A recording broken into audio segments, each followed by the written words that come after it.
नमस्कार मित्रांनो, जी के विथ के या यूट्यूब चॅनलवर आपल्या सर्वांचे स्वागत. मित्रांनो, आज आपण बघणार आहोत 100 महत्त्वाचे प्रश्न, चालू घडामोडी आणि जनरल नॉलेजचे. पोलीस भरती आणि इतर स्पर्धा परीक्षांसाठी महत्त्वपूर्ण ठरणार आहेत. तर या PYQ सेशनला चालू करूयात. तर मित्रांनो, तुम्हालासुद्धा या प्रश्नांची PDF हवी असेल तर मी डिस्क्रिप्शन बॉक्समध्ये टाकलेली आहे. तिथून तुम्ही डाउनलोड किंवा कॉपी करून घ्या आणि आपलं रिव्हिजन चालू ठेवा आणि चॅनलला अशाच नवनवीन माहितीपूर्ण व्हिडिओसाठी सबस्क्राईबसुद्धा करून ठेवा. चला तर महाराष्ट्र पोलीस भरती स्पेशल GK 200 नवीन ऑनलाईनर प्रश्नोत्तर बघूयात. भारतातील पहिली जनगणना कधी झाली?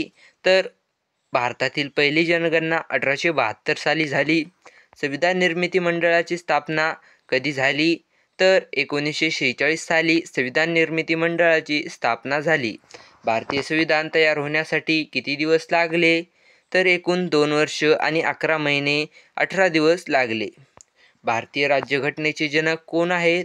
डॉक्टर बाबासाहेब आंबेडकर हे राज्यघटनेचे जनक आहेत. भारतीय संविधानात एकूण किती भाग आहेत? तर भारतीय संविधानात एकूण 25 भाग आहेत. भारतीय संविधानात एकूण किती कलमे आहेत? तर एकूण 448 कलमे आहेत. संविधानातील सर्वात मोठे कलम कोणते आहे? कलम 370 हे सर्वात मोठे कलम होते. कलम 370 कोणत्या राज्यास लागू होते? जम्मू आणि काश्मीर राज्यास कलम 370 लागू होते. भारताचे सर्वोच्च न्यायालय कुठे आहे? तर नवी दिल्ली येथे आहे. भारतीय संसदेत राष्ट्रपतीचा समावेश का केला जातो? कारण ते संसदेला अधिसूचना देतात आणि अधिवेशन बोलवतात. लोकसभा सदस्यांची कमाल संख्या किती आहे? तर लोकसभेची कमाल संख्या 552 आहे. राज्यसभेची कमाल संख्या किती आहे? तर राज्यसभेची कमाल संख्या 250 इतकी आहे. लोकसभेचा कार्यकाळ किती असतो? लोकसभेचा कार्यकाळ 5 वर्षाचा असतो. भारताचे पहिले उपराष्ट्रपती कोण होते? डॉक्टर सर्वपल्ली राधाकृष्णन हे भारताचे पहिले राष्ट्रपती होते. राज्यपालाची नियुक्ती कोण करतो? तर भारताचे राष्ट्रपती राज्यपालाची नियुक्ती करतात. जिल्हाधिकारी कोण नियुक्त करतो? राज्य सरकार जिल्हाधिकारी नेमत असते. रामायणचे लेखक कोण आहेत? तर वाल्मिकी हे रामायणाचे लेखक आहेत. महाभारताचे लेखक कोण आहेत? तर व्यास हे महाभारताचे लेखक आहेत. वेदांची संख्या किती आहे? वेदांची संख्या 4 आहे. सर्वात जुना वेद कोणता आहे? तर ऋग्वेद हा सर्वात जुना वेद आहे. उपनिषदांचा विषय काय आहे? आत्मा आणि परमात्मा यांचे ज्ञान हा उपनिषदांचा विषय आहे. बुद्धांचा जन्म कुठे झाला? तर लुंबिनी, नेपाळ येथे बुद्धांचा जन्म झाला. महावीर जैन धर्माचे संस्थापक कोण? भगवान महावीर हे जैन धर्माचे संस्थापक आहेत. अशोक सम्राट कोणत्या धर्माशी संबंधित झाला? तर अशोक बौद्ध धर्माशी संबंधित झाला. दिल्ली सल्तनतची स्थापना कोणी केली? तर कुतुबुद्दीन ऐबक यांनी दिल्ली सल्तनतची स्थापना केली. मुघल साम्राज्याची स्थापना कोणी केली? बाबर यांनी मुघल साम्राज्याची स्थापना केली. शिवाजी महाराजांचा राज्याभिषेक कधी झाला? तर 6 जून 1674 रोजी झाला. शिवाजी महाराजांचा राज्याभिषेक कुठे झाला? रायगड किल्ल्यावर झाला. छत्रपती ही उपाधी कोणाला देण्यात आली? शिवाजी महाराजांना देण्यात आली. संभाजी महाराजांचे वडील कोण होते? तर छत्रपती शिवाजी महाराज. तानाजी मालुसरे कुठल्या युद्धात शहीद झाले? सिंहगडच्या युद्धात शहीद झाले. रायगड किल्ला कोणत्या जिल्ह्यात आहे? तर रायगड जिल्ह्यात आहे. हर हर महादेव हे युद्धघोष कोणी दिले? तर शिवाजी महाराजांनी दिले. पेशव्यांची राजधानी कुठे होती? तर पेशव्यांची राजधानी पुणे येथे होती. पहिला पेशवा कोण होता? तर बाळाजी विश्वनाथ हा पहिला पेशवा होता. शेवटचा पेशवा कोण होता? तर बाजीराव दुसरा हा शेवटचा पेशवा होता. अष्टप्रधान मंडळ म्हणजे काय? तर शिवाजी महाराजांच्या 8 मंत्र्यांचा सल्लागार मंडळ म्हणजे अष्टप्रधान मंडळ होय. मराठा साम्राज्याचा शेवटचा राजा कोण होता? तर छत्रपती शाहू महाराज हा मराठा साम्राज्याचा शेवटचा राजा होता. पानिपतचे तिसरे युद्ध कधी झाले? तर 1761 साली पानिपतचे तिसरे युद्ध झाले. तिसऱ्या पानिपतच्या युद्धात मराठ्यांचा पराभव कोणी केला? अहमदशाह अब्दाली यांनी केला. माझेच आयुष्य माझा संदेश आहे हे वाक्य कोणी म्हटले? महात्मा गांधी यांनी म्हटले आहे. गांधीजींचे पहिले सत्याग्रह कुठे झाले तर चंपारण येथे झाले. भारत छोडो आंदोलन कधी सुरू झाले?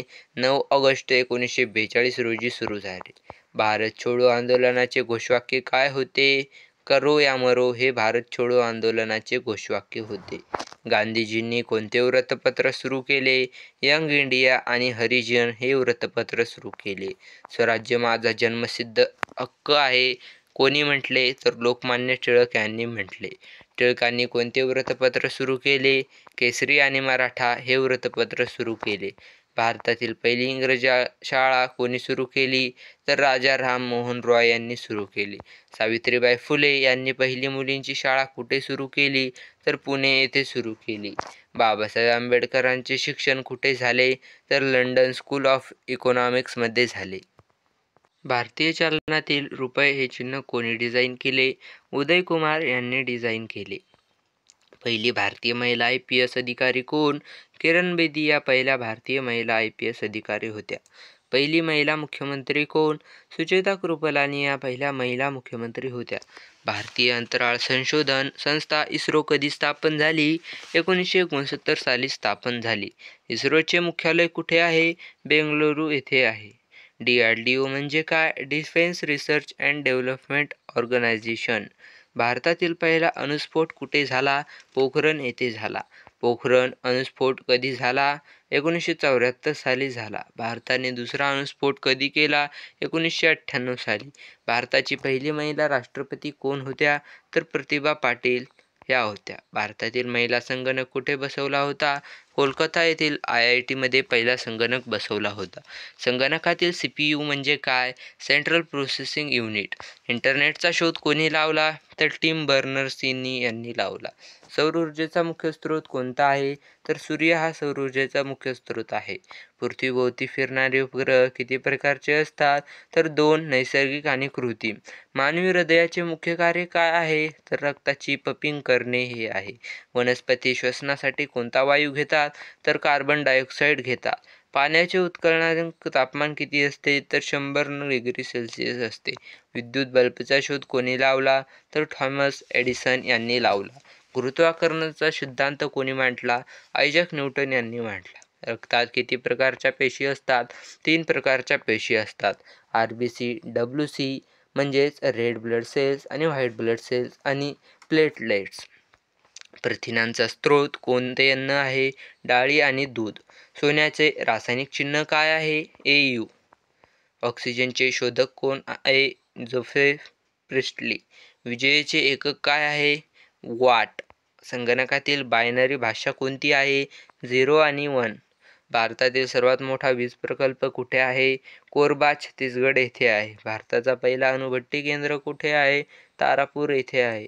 महाराष्ट्रातील सर्वात मोठे धरण कोणते आहे तर कोयना धरण हे सर्वात मोठे धरण आहे. गोदावरी नदी कुठे उगम पावते? त्र्यंबकेश्वर नाशिक येथे उगम पावते. कृष्णा नदी कुठे उगम पावते तर महाबळेश्वर येथे पावते. पंढरपूर कोणत्या नदीच्या काठावर आहे? पंढरपूर भीमा नदीच्या काठावर आहे.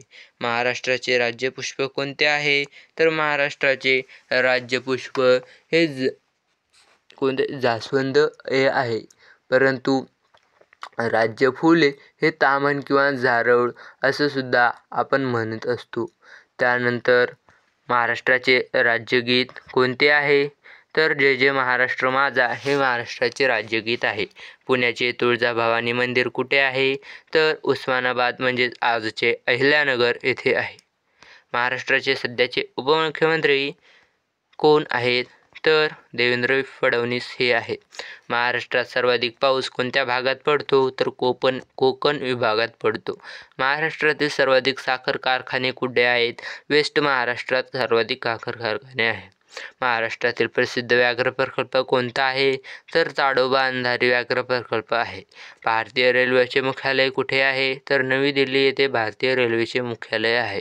भारतीय पोलीस दलाची स्थापना कधी झाली? 1861 साली भारतीय पोलीस दलाची स्थापना झाली. पोलीस दलाची झालं.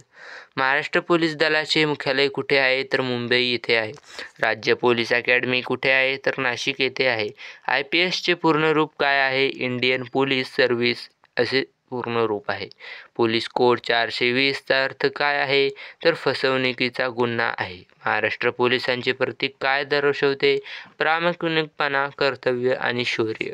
महाराष्ट्रातील पहिला पोलीस कमिशनरेट कुठे सुरू झाला? मुंबई येथे सुरू झाला. CIDचे पूर्ण रूप काय आहे? Criminal investigation department. DIG म्हणजे काय? तर deputy inspector general. Maharashtra police भरती परीक्षेचा स्वरूप कोण ठरवतो? तर महाराष्ट्र राज्य पोलीस मुख्यालय ठरवतो. मित्रांनो, इथे 100 आपले प्रश्न कंप्लीट झाले आहेत आणि यापुढे सुद्धा 50च्या प्लस तुम्हाला प्रश्न मिळून जातील.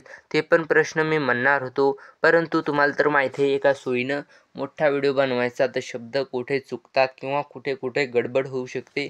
त्यामुळे मी फक्त 100चा बनवत आहे.